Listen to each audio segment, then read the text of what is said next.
ਮਿੰਟੂ ਜੀ, ਪੈਨਸ਼ਨ ਵਾਲੇ ਮੁੱਦੇ ਦਾ ਬੜਾ ਰੌਲਾ ਪੈ ਰਿਹਾ। ਕਾਨੂੰਨੀ ਮਾਹਰ ਜਿਹੜੇ ਆ ਉਹ ਆਪਣੀ ਰਾਏ ਰੱਖ ਰਹੇ ਆ ਵੱਖੋ ਵੱਖਰੀ। ਉਹਦੇ ਤੇ ਗੱਲ ਕਰ ਲੈਂਦੇ ਆਪਾਂ। ਮਸਲਾ ਬੜਾ ਅਹਿਮ ਹੈ, ਸੰਜੀਦਾ ਵੀ ਹੈ ਥੋੜ੍ਹਾ ਜਿਹਾ, ਤੇ ਥੋੜ੍ਹਾ ਜਿਹਾ ਹੁਣ ਇਸ ਵੇਲੇ ਸੁਰਖੀਆਂ ਦੇ ਵਿੱਚ ਵੀ ਹੈ। ਪਰ ਲੋਕਲ ਰੈਂਕ ਘਪਲੇ ਜਿਹੜੇ ਆ ਉਹਨਾਂ ਦੀ ਵੀ ਸ਼ਾਮਤ ਦੀ ਤਿਆਰੀ ਆ। ਦੇਖੋ, ਲੋਕਲ ਰੈਂਕ ਇੱਕ ਆਪਣੇ ਆਪ ਦੇ ਵਿੱਚ ਜਿੱਦਾਂ ਕਹਿ ਲਓ ਕਿ ਬੇਈਮਾਨੀ ਬਣ ਗਈ ਪੁਲਿਸ ਮਹਿਕਮੇ ਦੇ ਵਿੱਚ। ਅਸਲ 'ਚ ਕੀ ਹੁੰਦਾ ਕਿ ਇੱਕ ਲੋਕਲ ਰੈਂਕ ਜਿਹੜਾ ਹੈ ਨਾ ਉਹ ਦਿੱਤਾ ਜਾਂਦਾ, ਜਿਵੇਂ ਮਸਲਨ ਸਿਪਾਹੀ ਨੂੰ ਦੇ ਦਿੱਤਾ ਗਿਆ ਲੋਕਲ ਰੈਂਕ, ਤਾਂ ਉਹ ਹੌਲਦਾਰ ਬਣ ਗਿਆ। ਉਹਨੂੰ ਆਰਜ਼ੀ ਤਰੱਕੀ ਕਹਿ ਸਕਦੇ ਹਾਂ। ਲੋਕਲ ਰੈਂਕ ਨੂੰ ਆਰਜ਼ੀ ਤਰੱਕੀ ਕਵਾਂਗੇ ਆਪਣੀ ਪੇਂਡੂ ਭਾਸ਼ਾ ਦੇ ਵਿੱਚ, ਤੇ ਉਹ ਜਿਹੜੀ ਮਹਿਕਮੇ ਦੀ ਭਾਸ਼ਾ ਹੁੰਦੀ ਹੈ ਉਹਦੇ 'ਚ ਆ ਗਿਆ ਲੋਕਲ ਰੈਂਕ। ਤੇ ਉਹ ਚੱਕਰ ਕੀ ਹੁੰਦਾ ਕਿ ਵੈਸੇ ਤਾਂ ਡੀਜੀਪੀ ਦੇ ਕੋਲ ਅਧਿਕਾਰ ਹੁੰਦੇ ਆ, ਪਰ ਤੁਹਾਨੂੰ ਪਤਾ ਹੀ ਕਿ ਇੱਥੇ ਅਧਿਕਾਰ ਜਿਹੜੇ ਆ ਉਹ ਅੱਜ ਕੱਲ ਛਾਪਾ ਮਾਰ ਹੋ ਕੇ ਲੈ ਗਏ ਆ। ਮਤਲਬ ਛਾਪਾ ਮਾਰ ਕੌਣ ਆ? ਉਹ ਹੈਗੇ ਨੇ ਸਿਆਸਤਦਾਨ।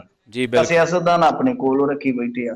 ਸੋ ਉਹਦੇ ਚ ਕੀ ਹੁੰਦਾ ਵਾ ਕਿ 6 ਮਹੀਨਿਆਂ ਬਾਅਦ ਫਿਰ ਤੁਸੀਂ ਵਾਪਸ ਉਸੇ ਥਾਂ ਤੇ ਆ ਜਾਣਾ ਹੁੰਦਾ। ਆਂਦੇ ਹੁੰਦੇ ਆ ਨਾ, ਪੰਜਾਬ ਦੇ ਵਿੱਚ ਬੜੀ ਇੱਕ ਪ੍ਰਸਿੱਧ ਕਹਾਵਤ ਆ, ਜਿੱਥੋਂ ਦੀ ਖੋਤੀ ਉੱਥੇ ਹੀ ਭੌਂਕੇ ਆ ਖਲੋਤੀ। ਵੀ ਮਤਲਬ ਕਿ ਜਿੱਥੋਂ ਸ਼ੁਰੂਆਤ ਹੋਈ ਦੁਬਾਰਾ ਫਿਰ ਉੱਥੇ ਹੀ ਪਹੁੰਚ ਚੌਂਕਿਆ। ਤੇ ਉਦਾਂ ਹੀ ਇਹੀ ਹੁੰਦਾ ਕਿ 6 ਮਹੀਨੇ ਵਾਸਤੇ ਜਿਹੜਾ ਆਰਜ਼ੀ ਰੈਂਕ ਮਿਲਦਾ, ਉਸ ਤੋਂ ਬਾਅਦ ਤੁਸੀਂ ਦੁਬਾਰਾ ਫਿਰ ਉੱਥੇ ਆ ਜਾਣਾ ਆ।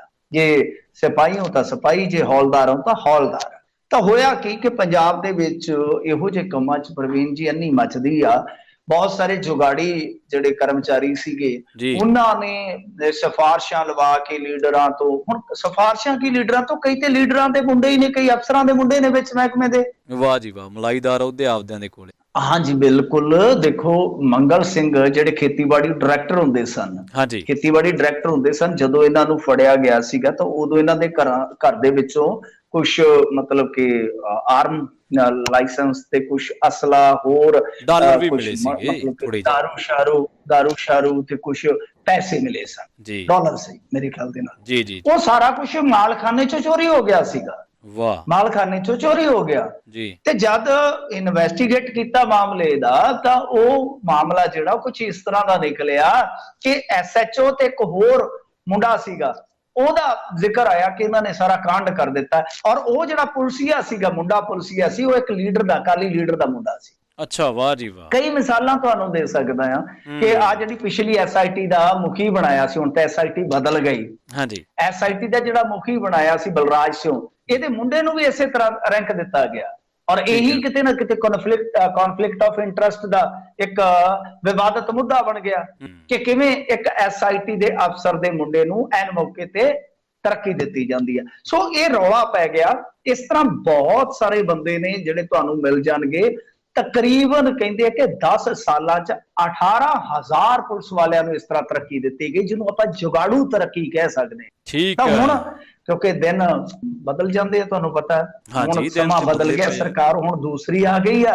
ਉਹਦੇ ਵਿੱਚ ਇਹ ਆ ਕਿ ਜਿਨ੍ਹਾਂ ਨੇ ਇਹ ਸਾਰੇ ਆਰਜੀ ਰੈਂਕ ਲਏ ਸੀਗੇ, ਔਰ ਇਹ ਰੈਂਕ ਪ੍ਰਵੀਨ ਜੀ ਉਹ ਕਈ ਸਾਲਾਂ ਤੋਂ ਭੋਗ ਰਹੇ ਆ।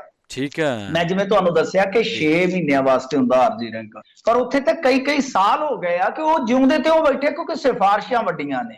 ਹਾਲਾਂਕਿ ਇਕਬਾਲਪ੍ਰੀਤ ਸਿੰਘ ਸਹੋਤਾ ਹੋਰਾਂ ਨੇ DGP ਰਹਿੰਦੇ ਆ ਯਤਨ ਕੀਤਾ ਸੀਗਾ, ਪਰ ਉਦੋਂ ਰੌਲਾ ਪਾ ਲਿਆ। ਮੈਂ ਜਿਵੇਂ ਤੁਹਾਨੂੰ ਕਿਹਾ ਕਿ ਇਹਨਾਂ ਦੇ ਆਪਣੇ ਹੀ ਬੰਦੇ ਹੁੰਦੇ ਆ, ਫਿਰ ਉਹ ਮਾਮਲਾ ਜਿਹੜਾ ਸੀ ਦਬ ਗਿਆ ਸੀ। ਨਵੀਂ ਸਰਕਾਰ ਦੇ ਵਿੱਚ ਕਹਿੰਦੇ ਆ ਕਿ ਜਿਵੇਂ ਕਹਿੰਦੇ ਨੇ ਇਸ਼ਕ ਦੀ ਨਵੀਂ ਬਹਾਰ, ਪੰਜਾਬ ਦੀ ਨਵੀਂ ਸਰਕਾਰ, ਤਾਂ ਹੁਣ ਐਤਕੀ ਫਿਰ ਇਸ ਮਾਮਲੇ ਦੇ ਵਿੱਚ ਕਹਿੰਦੇ ਆ ਕਿ ਕਾਰਵਾਈ ਹੋਣ ਦੇ ਪੂਰੇ ਇਮਕਾਨ ਆ।